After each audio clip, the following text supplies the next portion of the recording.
नमस्कार, मैं मनोज भट्ट। आप देख रहे हैं किसान तक। लोकसभा चुनाव 2024 की तैयारियां लगभग शुरू हो चुकी हैं। लोकसभा चुनाव 2024 को लेकर इलेक्शन कमीशन ऑफ इंडिया ने लगभग अपने अपने स्तर पर तैयारी कर दी है। लेकिन उससे पहले देश भर की निगाहें 1 फरवरी को जारी होने वाले आम बजट से हैं। इस आम बजट को कई मायनों में बेहद ही खास माना जा रहा है कि मोदी सरकार इस आम बजट में कई घोषणाएं कर सकती है, कई वादे कर सकती है और कई नई चीजें भी शुरू कर सकती है, क्योंकि ये लोकसभा चुनाव 2024 से ठीक पहले बजट है। हालांकि ये एक अंतरिम बजट है। इस अंतरिम बजट में कैसे बड़े वर्गों को साधते हुए, कैसे बड़ी आबादी को साथ करते हुए, कैसे लोक लुभावनी घोषणाएं मोदी सरकार करेगी, ये देखना होगा। लेकिन इस बीच इस बात से इतर किसानों को इनकम टैक्स के दायरे में लाने की चर्चाओं का बाजार गर्म है। इस अंतरिम बजट में किसानों को आयकर यानी कि इनकम टैक्स के दायरे में लाया जाएगा। इसकी संभावनाओं को लेकर जिस तरीके से चर्चाओं का बाजार गर्म है, पक्ष और विपक्ष एक साथ आकर खड़े हुए हैं और संभवतः इसको लेकर जिस तरीके की स्थितियां बनती हुई दिख रही हैं, हम सबको देखा जा सकता है।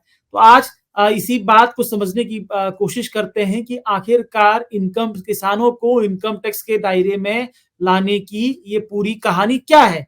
उस कहानी की शुरुआत सबसे पहले यही से करेंगे कि आखिरकार किसानों को इनकम टैक्स के दायरे में लाने की बात इस लोकसभा चुनाव यानी कि लोकसभा चुनाव 2024 से पहले जारी होने वाले इस बजट में कहां से हुई।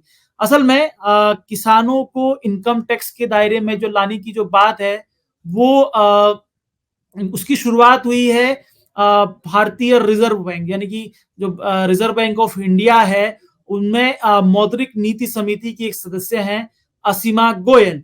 उन्होंने सुझाव दिया है कि भारत के जो किसान हैं यानी कि जो बड़े किसान हैं, उन पर टैक्स लगाया जाए। अमीर किसानों को टैक्स के दायरे में लाए जाने को लेकर उन्होंने एक सुझाव फाइनेंस मिनिस्ट्री को दिया है, यानी कि वित्त मंत्रालय को दिया है। अब जिस तरह के बाजार अब इस सुझाव पर कितना विचार करेंगे नहीं करेंगे अलग बात है, लेकिन भारतीय रिजर्व बैंक जो है वो लगातार इस तरह के सुझाव देता रहा है। अब ये बात हमने पता चला कि कहां से आया ये विचार, क्या है, इस पर जो फैसला होगा वो संभवतः 1 फरवरी को समझ में आ जाएगा। लेकिन क्या सबसे बड़ी बात क्या इससे पहले भी इस तरह की बातें हुई है कि किसानों को इनकम टैक्स के दायरे में लाए जाने को लेकर विचार हुआ है? असल में इससे पहले भी किसानों को इनकम टैक्स के दायरे में लाए जाने का विचार हुआ है। ऐसा एक बार नहीं हुआ है। आजाद भारत से लेकर अब तक की अगर हम लोग यात्रा करें तो तकरीबन 2 बार अभी जो चीजें सामने निकल कर आती हैं, तकरीबन 2 बार किसानों को इनकम टैक्स के दायरे में लाए जाने की को लेकर की संभावनाएं तलाशी गई है। 1972 में के.एन. राज समिति बनाई गई थी, जिसमें इस समिति को ये जिम्मेदारी दी गई थी कि वो इसकी संभावनाएं जांचे कि क्या किसानों को इनकम टैक्स के दायरे में लाया जा सकता है। तो वहीं 2002 में केलकर समिति बनाई गई थी, जिसकी भी ये जिम्मेदारी थी कि वो इस बात की संभावना तलाशे क्या किसानों को इनकम टैक्स यानी कि आयकर के दायरे में लाया जा सकता है। दोनों ही समितियों ने पहले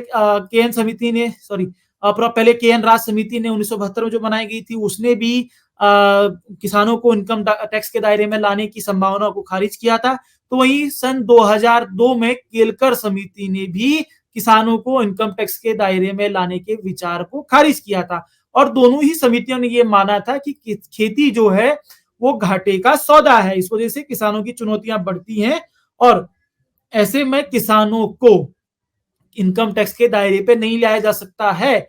अब ये बात आती है कि जो मौजूदा जो आरबीआई की जो सदस्य हैं असीमा गोयल, जो उन्होंने सुझाव दिया है, उन्होंने क्या कहा है? उन्होंने ये कहा है कि देश के जो बड़े किसान हैं यानी कि बड़ी जोत के किसान हैं, उनको इनकम टैक्स के दायरे में लाया जाए, यानी कि खेती से जो उनको आय अर्जित होती है उस आय पर टैक्स लगाया जाए, उन्होंने ये सुझाव दिया है। अब इस बात को समझते हैं कि आखिरकार ये बड़ी जोत और छोटी जोत के किसान का गणित क्या है। इसको अगर हम लोग समझने की कोशिश करें कि ये बड़ी जोत और छोटी जोत के किसान का गणित क्या है, तो इसको लेकर 2019 में जो तत्कालीन कृषि राज्य मंत्री थे, जो मौजूदा वक्त में जल शक्ति मंत्री हैं गजेंद्र सिंह शेखावत, उन्होंने जो सदन के अंदर जानकारी दी थी कि किसे छोटी जोत या बड़ी जोत का किसान कहा जाता है, उसका एक पैमाना है। देश में जिनके पास 1 हेक्टेयर से नीचे की जो जिनके पास जमीन है, उन्हें मार्जिनल यानी कि छोटा फार्मर कहा जाता है। वहीं 1 हेक्टेयर से 2 हेक्टेयर की खेती वालों को स्मॉल फार्मर कहा जाता है।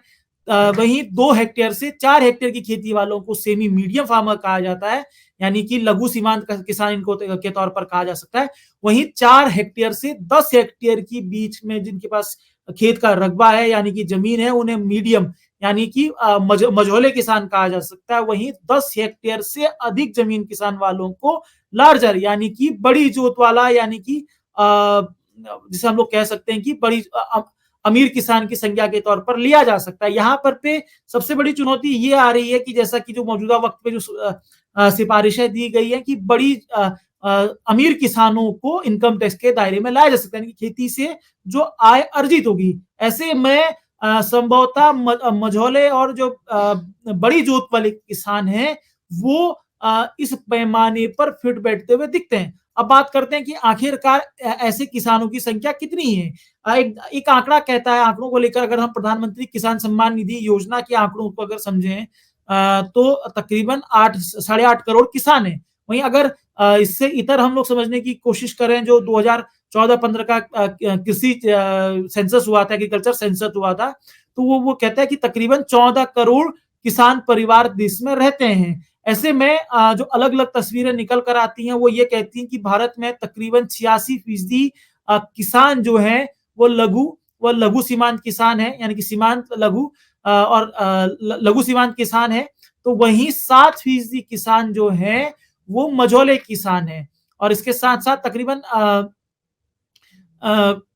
7% किसान ही बड़े किसान हैं, बड़ी जोत के किसान हैं। ये एक गणित निकल कर सामने आता है। हालाँकि एक विषय ये भी रहता है कि बड़ी जोत के जो किसान हैं या जो खेती से जो आय का जो किसान है, वो कई बार संदिग्ध रहता है, क्योंकि कई लोग अपना प्रोफेशन खेती को दिखाते हैं और खेती से खेत में सॉरी गमले में गमले में गोभी उगाने के मामले भी इस देश में देखे गए हैं, जब बतौर तत्कालीन जो कैबिनेट मंत्री ने ही अपना जब आय का प्रमाण पत्र दिया था एक समय पर, कांग्रेस के एक मंत्री थे, उनका नाम यहाँ पे लेना ठीक नहीं होगा, तो उन्होंने गमले में गोभी उगाकर अपनी जो आय का प्रमाण दिया था, वो भी बतौर किसान जोड़ा गया था। ऐसे में ये एक तरह का राजनीतिक विषय भी है।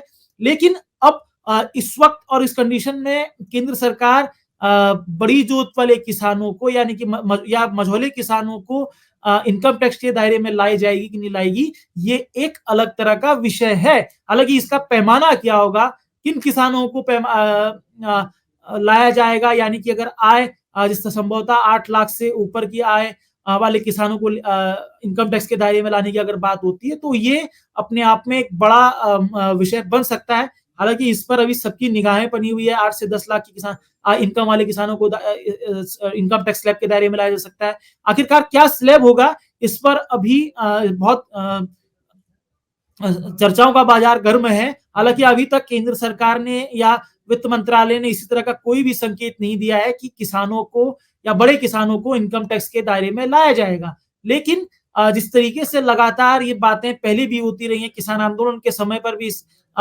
ये कहा जा रहा था कि जो बड़े किसान हैं वो छोटे किसानों को प्रोवोक करते हैं, क्योंकि बड़े किसानों के जो नए 3 कृषि कानून आते हैं, वो 3 कृषि कानून बड़े किसानों को कहीं न कहीं जो उनका होल्ड है बाजार से लेकर खेती पर, उसको डिस्टर्ब करते हैं, छोटे किसानों को वो फायदा पहुंचा सकते हैं। तो ऐसे में अब क्या होगा ये देखने लायक होगा। लेकिन एक दूसरी तरफ एक दिलचस्प रिपोर्ट ये भी कहती है कि देश में लगातार जो है वो छोटी जोत वाले किसानों की संख्या बढ़ रही है।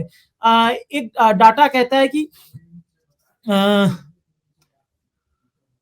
अब देश के अंदर ही जो किसानों की जिस तरीके से जोत घट रही है, उस पर मैं आ रहा था कि लगातार छोटे किसानों की संख्या बढ़ रही है। एक डाटा कहता है कि सीमांत किसानों की जो औसत भूमि है, वो 0.4 हेक्टेयर से घटकर 0.38 हेक्टेयर हो गई है। यानी कि जैसे हमने कहा था कि जिनके पास 1 हेक्टेयर तक की ज़मीन है, उनके पास भी खेत की जो लैंड होल्डिंग कैपेसिटी है, वो कम होती जा रही है। तो वहीं दूसरी तरफ जो छोटे किसान हैं, हमने स्पष्ट बताया था कि छोटे किसान यानी कि स्मॉल किसान का जो जानकारी दी थी, उनके पास औसतन भूमि 1.44 हेक्टेयर से घटकर 1.41 हेक्टेयर यानी कि 1 से 2% तक के जो किसान होते हैं वो छोटे किसान माने जाते हैं, लेकिन उनकी जो लैंड होल्डिंग कैपेसिटी है वो एवरेज लगातार कम होती जा रही है, यानी कि 1.41 हो गई है 1.44 से। इसी तरीके से मध्यम किसान की औसत भूमि 2.81 यानी कि 2.81 हेक्टेयर से घटकर 2.71 हेक्टेयर हो गई है। इसी तरीके से मध्यम जो मझोले किसान है, उनकी औसत भूमि 6.08 यानी कि 6.04 हेक्टेयर से घटकर 5.72 हो गई है।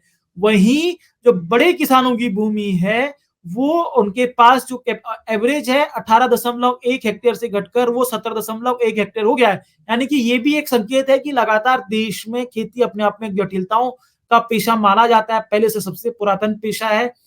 मानव सभ्यता ने सबसे पहले इस पेशे की पहचान करके मानवीकरण की शुरुआत माना जाता है कि यहीं से हुई और ये एक सबसे पुरातन व्यवसाय है। लेकिन मौजूदा वक्त में जब औद्योगिकरण अपने पीक पर है, तो खेती और को जलवायु परिवर्तन की भी मार जिस तरीके से एक गंभीर चुनौतियों का सामना कर रही है। लगातार खेती छोड़ने वालों की संख्या में बढ़ोतरी हो रही है। भारत के अंदर ही किसानों की जो औसत उम्र है वो 58-59 साल के आसपास है। तो ऐसे में ये अपने आप में एक चुनौती है। अब भारत सरकार किस तरीके से फैसला लेती है कि बड़े किसानों को इनकम टैक्स के दायरे में लाया जाना है या नहीं लाया जाना है, ये एक विचार होगा। लेकिन जिस तरीके के तर्क दिए जा रहे हैं कि जिस तरीके से छोटे किसानों की को राहत बढ़ाई जा रही है, छोटे किसानों को पीएम किसान सम्मान निधि जैसी योजनाओं का लाभ दिया जा रहा है, तो वहीं बड़े किसानों पर भी टैक्स लगाया जाए का विचार लगातार आ रहा है। अब ये देखना दिलचस्प होगा कि भारत सरकार किस तरीके से इस अंतरिम बजट सत्र में बड़े किसानों को इनकम टैक्स के दायरे में लाने की योजना पर विचार करती है। ये हमारी छोटी सी कोशिश थी। आपको ये हमारी कोशिश कैसे लगी? अगर आपको हमारी ये कोशिश अच्छी लगती है तो हमें शेयर कीजिए, सब्सक्राइब कीजिए, लाइक कीजिए, क्योंकि आपके शेयर, सब्सक्राइब और लाइक हमारी हौसला अफजाई के लिए बहुत महत्वपूर्ण होते हैं। इसी के साथ ही इजाजत दीजिए। आप सबसे फिर मुलाकात होगी। अगर ये वीडियो आपको पसंद आया है तो इसे लाइक जरूर करें। अगर चैनल अभी तक सब्सक्राइब नहीं किया है तो कर लें और नोटिफिकेशन पाने के लिए बेल आइकन भी दबा दें।